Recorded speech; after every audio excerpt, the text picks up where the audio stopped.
rabbiin injir rabbi malee Muhammadin moo ergama rabbiiti al rasuul yookaan rasuulallaati kanaaf sunna yookaan jireenyi isa fakkeenyummaa gaarii qabu hordofuun jireenyi barbara argachuu wanni jedha kitaaba war musliimoota guddicha quraan keessa bal'inaan dubbata xummur waggoo 23 kitaabi guddicha ergama rabbi Muhammad kennam sabab tolfachuun ummati muslima jaarraa hedduuf baatii jira ramadaana ganam subii barii lafarra jalqaboon hanga galgalloon galanitti waan nyaatanii dhugan qofa doon taane qoricha fudhachuu tamboo xuuxuuf nadheellee midhaafachuu dabalatee waan hedduurroof qusachuu injisoom ramadaana kan harka qab hawaas muslima bira ji ramadaana ji kabajama waan gaarii yookaan keeriin keessa dalagamtuu jedhan guyyaan itti keeyyachuu sooman ramadaana kun mul'achuu baatii irratti hundaa'uun kan murtaa'e yoo ta'u ummati muslima addunyaa guutuu jiraat teknooloojii ammayyaa kabiyyooti muslima gugurdoon itti fayyadamuun obboleeyyan isaanii addunyaa guutuu jiraniif karaa televiziyooniitiif raadiyoonii akkasumas fuul miidiyaa adda addaatiin erga dabarsuun jabeessanii lallabanii soomi ramadaana kun jalqaba hamiidh miidhama dhiifam gaafata hamiidham immoo dhiifam yaayyuu sii godhu kanaafuu yaayyuu siin jedhe jala fudhachuun guyyoo 30 ittaananiif rabbi kadhachaa ji guddaa kabajama kan obsaan dabaas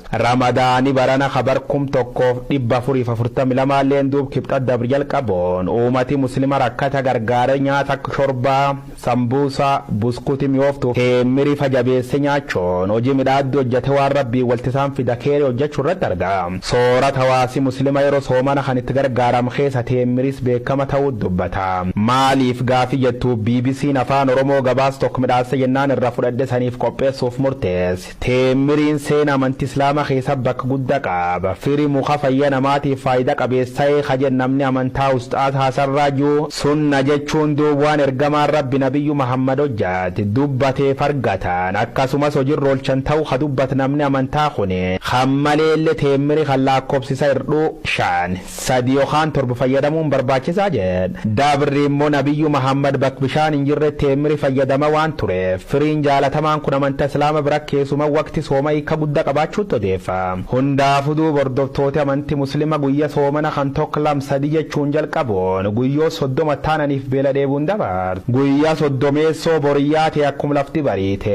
nama uffata waan waaqetti keeyyachuun sirriitti qulqulleessanii faayamoon iddoo salaata dhaqanii rabbi galatoofat namu waan qabu waliin nyaate dhug hararrallee yoo wal birbaaniif simu keessallee walti dubbatan haaloo babaaroo yookaan danaanaachuu caala iid mubaarak waliin jedhan akkan jechuun immoo iddiin kun iddee bakasaniif ta'u jechuu akka ta'etti maam ayyaanni dalfaxirii hunduun marsi 1440 lammeessoo kabajamuuf guyyoo 28 taaf jee kun immoo kaseexanii guddaan muhajjir ta'uun nama hedduu gammachiifte jirti rabbiin isani laafisuutii jeen ma anna adaduna qalil